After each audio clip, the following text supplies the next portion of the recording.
Dealing with vocal crises, emotions, and voice development. Hi folks, I'm Boba. I'm a singer and a vocal trainer, and this is my channel about anatomical vocal training.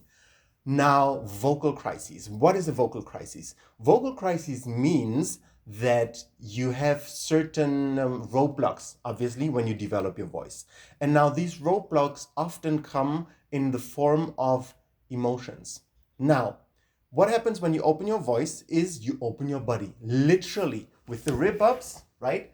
You open the ribs to the side. That opens the connection, that loosens the connection between your sternum and the ribs, makes it softer so that you can actually pull the ribs to the side. Because if you can't pull, like if it's hard here and together and holding together, then you can't open your ribs. So it opens literally up your body here, which is a very emotional center, and also your body here, which is also obviously, this is where you express your emotions. So what happens is that often when we suppress emotions, we suppress them here and we suppress them here, right? And when we start to open up the body, then the solar plexus area and the throat area, they open up and they literally can bring up old emotions, because our body has like an emotional memory. That's why it's so much more effective when you learn in combination with emotion, right? Very happy. That's why I'm always like telling my students to be happy when they have these little successes, rather than to be dreading when they did the same mistake again, because then whatever you're more emotional with, that will be registered in your brain and in your muscle memory. And therefore, if in the past, which is very likely for most of us, you have suppressed certain emotions, they have a tendency, it has a tendency to show in your body. And these emotions have a tendency, when you for instance here, when you suppress a lot of love or a lot of particular emotions that you sense here, then your chest has a tendency to cave in with this suppression. And once you open it up, then certain emotions will resurface, and they will be more intense than what you're used to, because you might have been used to suppressing them.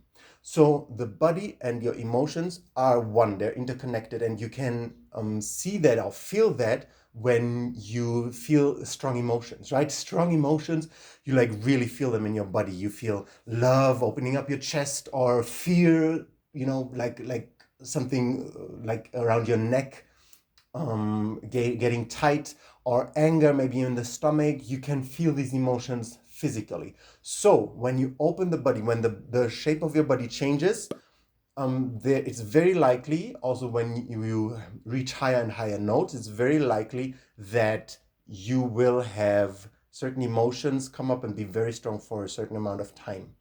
And there is a specific way how to deal with those, because if you just suppress them again, your body's going to close again, your voice is not going to go anywhere. So here is what you need to do. You need to relax. Feel it and relax.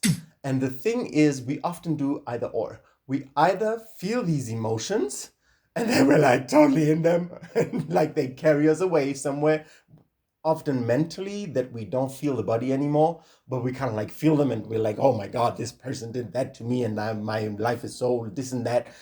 But being calm, we usually can have an easier time to be calm when we suppress the emotions, right? But you need to combine these two. You need to feel it and be relaxed at the same time, so that the emotion just can work through your system, because then you will get used to feeling this emotion, and then it's not going to feel like you're over emotional anymore, because it's just going to feel like, oh, it's a strong emotion, but I can handle it because I practice to be calm. Now, this is something that also is used in Vipassana. Vipassana is a form of meditation for enlightenment. Basically, they say it's the original meditation that Buddha, Siddhartha, brought into the world, or back into the world. which really brings you freedom, emotional freedom. And as a singer, we really, really need that, because when we're always like, singing brings up emotions because we talk about emotions. So when we're always like this, when these emotions come up, then we can't really transport those emotions. But we can also suppress them, because then we're not a good singer, right? If you feel the emotion with the song and then you just suppress it, then you just suppress the emotion, then you won't be much of a good singer, because that's literally our job: transfer emotions, right? Singing is all about expressing emotions. And so the most effective way to express emotions is to feel them, but not being carried away by them. And therefore you need the ability to feel them, and then you need the strength, the mental strength, to stay calm and relaxed whilst feeling them. I will do more videos specifically about how you feel these emotions in your body and what to do when they come up, because it's something that happens when you open up your voice.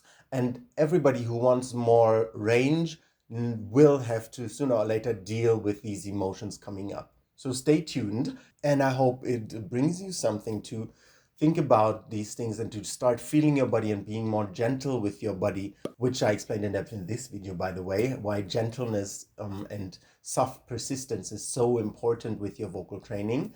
And I hope to see you around.